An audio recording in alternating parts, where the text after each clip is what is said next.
Hey, what is up, everybody? This is Stephen Breach coming to you here tonight with the review of SummerSlam 2020. Easily, in my opinion, one of the worst SummerSlams I've ever seen. I went into this SummerSlam basically watching it because I knew that my friends were going to be on and we were going to have fun actually sitting down to watch this thing. I haven't watched wrestling since the last wrestling show that we watched. So this is not going to be the most in-depth review of all time. I haven't watched anything since Extreme Rules. I watched no Raws, no SmackDowns. Barely even watched any AEW clips to see what's going on because it just doesn't really entertain me. But I thought if we sat down and watched this 3-hour wrestling show, it would definitely get me through the night. And it would be something honestly kind of fun to do. None of these matches honestly really appealed to me at all. If anything on the show was honestly going to be my main event, it was going to be, I don't really even know. I don't think I really have one on here. Show basically started with Apollo Crews versus MVP.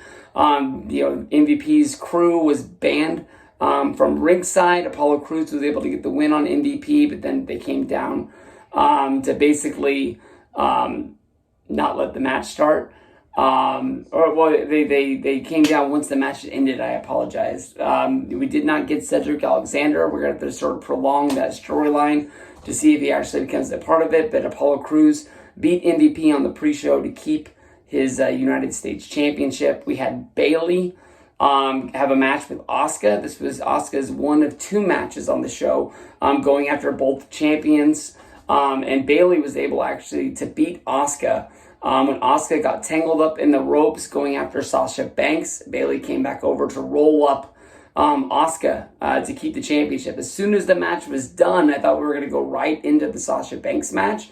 But it ended up being that Sasha just jumped Asuka and just beat her down a little bit, about an hour before her match actually happened. This was the first roll-up of the show of many that you'll see. The Street Profits had a match against Andrade and Angel Garza for the tag belts. Street Profits won it. During the show, they had a commercial for a tank video game where I guess you can get WWE tanks. I know nothing about this tank game, but it reminded me a lot of like when WWE would sort of sponsor monster truck sort of games and shit like that back in the day.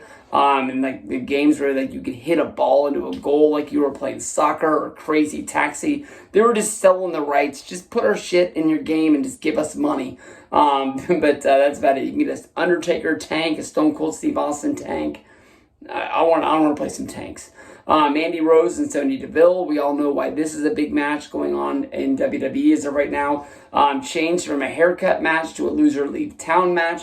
Mandy was able to roll Sonya Deville up. Sonya's probably going to be gone for a little while due to the whole scared for her life things. Who can really blame her at this point? No doubt in my mind, Sonya will probably be back in WWE more than likely sooner than later, but we'll have to see. I know that WWE will give her time. It was nice to see Otis come down. He was not a part of this whole sort of stipulation or storyline, which didn't really make sense because the whole storyline was basically about Mandy Rose picking Otis over Sonya Deville and leaving her in the background. So Mandy got the win. Rollins versus Dominik was just basically just a beat the hell out of each other match. Kendo sticks and all of the deal. Why the hell Rey Mysterio didn't get involved? Basically, Rey Mysterio's wife almost walked down and got involved with the match, but Rey was like, no, we can't fight Dominik's fight because he's got to fight it on his own. I honestly am hoping, I think the word is that Rey might have signed a 3-year deal, and that's kind of like why Dominik's getting this time to fight at SummerSlam. But I'm really hoping that it's a lot like, I believe, Royal Rumble. It might be like 89, maybe 90, somewhere in there, where they built up $1 Million Man Ted DiBiase and Virgil going up against Ted DiBiase and his son, Dustin Rhodes. And then all of a sudden, they were gone. They went back to WCW. It was almost like Vince said, here, make your son a star and then leave. But Rollins got the win, but then Dominik and Rey had this sort of sign of respect once it was all over. A year from now, I don't think Dominik is even on the main roster, let alone I don't think he's even going to be having matches on NXT. So I don't really see what they're doing here. They're trying to make a star. We all know this honestly really doesn't work. Charlotte Flair is kind of like a 1 in a million thing where she comes in and sort of is as big as a star as her dad.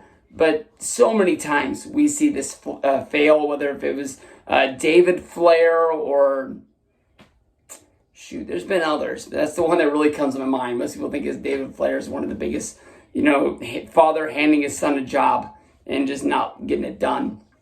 We had Asuka beat Sasha for the Raw, the red one, the Raw Championship.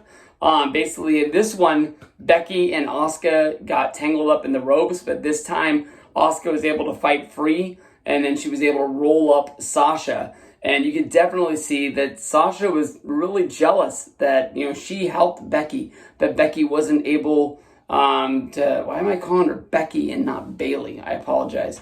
But, that Bayley wasn't able to fight off Asuka and help her out.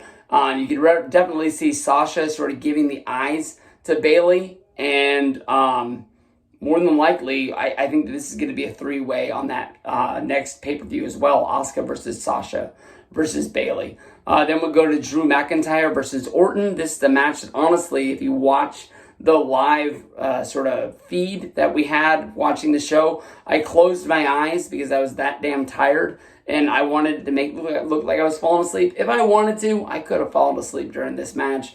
McIntyre rolled up Orton 1, 2, 3 for the win.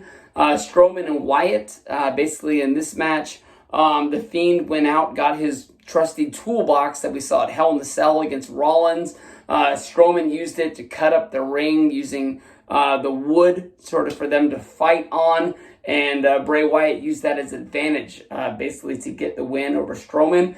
And then the big news of the day, Roman Reigns returns to WWE. I saw him run in. He was wearing black. I thought it was going to be Retribution. They cut the feed on the show. You know what? Maybe that's going to be a big storyline in WWE. Is Roman Reigns part of Retribution? But then again, Roman Reigns showed his face, so I'm not sure. SummerSlam 2020, honestly, in my opinion, pretty much a dud. Let me know what you guys think. Peace out, guys.